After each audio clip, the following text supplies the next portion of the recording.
BBS가 만난 사람들, 여성가족부 이기순 차관님 오늘 모셨습니다. 차관님 안녕하십니까? 네, 안녕하세요. 네. 자, 여성가족부 여전히 논란의 중심에 서 있기는 하지만 우리 사회 여성가족, 청소년 관련된 주요 정책들을 챙기는 부처 아니겠습니까? 네, 네. 그래서 이제 내년에 달라지는 여성가족, 청소년 정책들 뭐가 있을지 궁금해서 이제 스튜디오에 모셨고요. 먼저 시청자분들의 이 여성가족부 업무 가운데 가장 궁금해하는 부분이 이 아이돌봄 서비스가 아닐까 싶은데요. 이 내년에 이 아이돌봄 서비스 지원이 좀 확대된다고 들었는데 네. 이 구체적으로 자녀가 있는 가정에 어떤 혜택이 돌아가는지 좀 궁금합니다. 네. 그 아이돌 보험 서비스는 그 맞벌이 등으로 자녀 양육이 조금 어려운 가정에게 정부가 아이돌 보험비를 보내드리고 그리고 소득 수준에 따라서 이용 요금을 지원해주는 서비스입니다. 예. 국민들이 가장 좋아하시고 인기가 높은 사업 중에 하나인데요. 올해 저희가 등하원 시간에 특히 아이들 보험 서비스를 많이 요구하고 하셔서 이용하는 시간을 약 840시간에서 960시간으로 확대를 해드렸습니다. 예. 그리고 내년에는 좀 더 많은 가구들이 이용할 수 있도록 현재는 한 8만 5천 가구가 이용하고 계신데 내년에는 한 11만 가구까지 늘릴 계획입니다. 네. 그리고 요즘 아이들을 많이 안 낳으시는데 한 자녀 말고 두 자녀 낳은 가구부터 저희가 다자녀 가구로 인정을 해드리자 이런 공감대가 되어 있어서 정부에서는 두 자녀 가구한테 주택 공급이라든가 또는 차량 취득세 같은 경우에 혜택을 드리고 있고 저희 아이돌봄 서비스의 이용료도 예. 10% 정도는 경감을 해드려서 많이 도움이 되도록 할 예정입니다. 네. 네. 그리고 이제 청소년 한부모 같은 경우는 조금 더 어려운 가족이기 때문에 그 하위 소득, 그러니까 중위 소득 저희가 한 150%까지는 그 90% 이상 아이돌봄 서비스 이용 그 요금을 지원해 드릴 예정이고 그다음에 가장 이제 궁금해 하시는 게 아니야 그 안심하고 자녀를 맡길 수 있는 것 아이돌봄 그렇죠. 선생님이 네. 좀 좋은 선생님이 오셔야 되기 때문에 교육도 상당히 강화를 해서 교육 시간도 늘리고 지금은 먼저 채용한 다음에 교육을 시켜드렸는데 내년부터는 교육 먼저 받으시고 각 가정에 파견될 수 있도록 그 아이돌 보험이가 보다 양질의 서비스를 제공할 수 있도록 그렇게 애를 많이 쓰려고 합니다. 네. 자, 여성가족부에서는 이 취약 위기 가족들을 위한 다양한 정책들도 이제 추진하고 계신데요.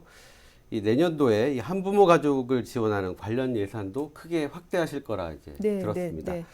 어느 정도 규모로 확대가 되는 건가요? 네, 일단 예산이 그 올해 예산보다 7.6%가 증가한 5,441억 원으로 증가가 됩니다. 예. 여러분들 얼마나 우리가 한부모 가구가 많은지 알고 계시는지 모르겠는데 전체 가구의 한 7.6%가 한부모 가구이고요. 네. 이분들은 또 일반 가구보다는 대략 60% 정도 경제적으로 수입이 낮습니다. 그래서 이분들한테 정부에서는 아동 양육비를 지원해 드리고 있습니다.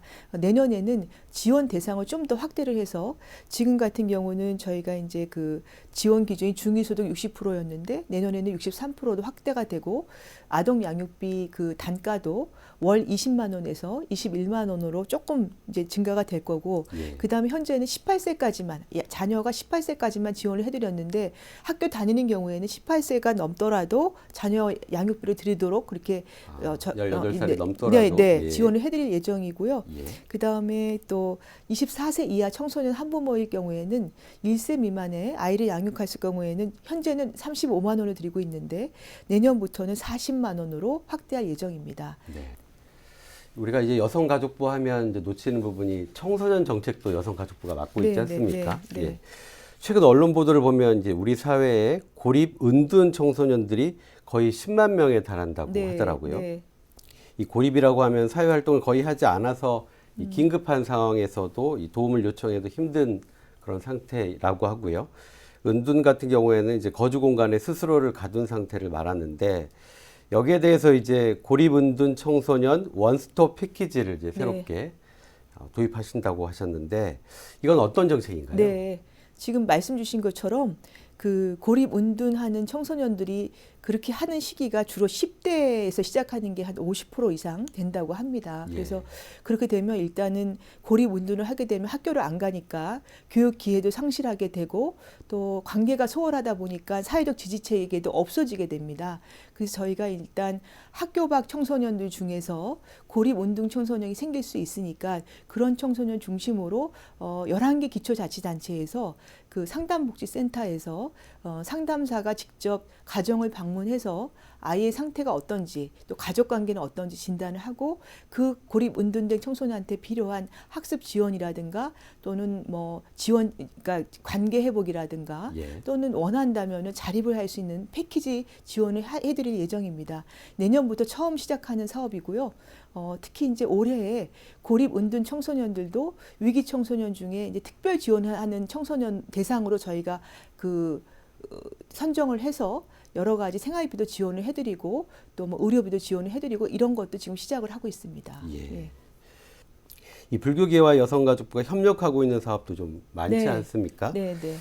이 올해 관심을 갖고 지켜볼 사업 어떤 게 있는지 좀 궁금하고요. 마지막으로 시청자분께 뭐 당부하고 싶은 말씀 있으시면 덧붙여 주시죠. 네, 그 불교계는 정말 좋은 사업들 많이 하고 계세요. 특히 진각종에서 하고 있는 대한불교 진각종 재단에서 하고 있는 부자가족 그 선제누리라는 곳에 갔다 왔습니다.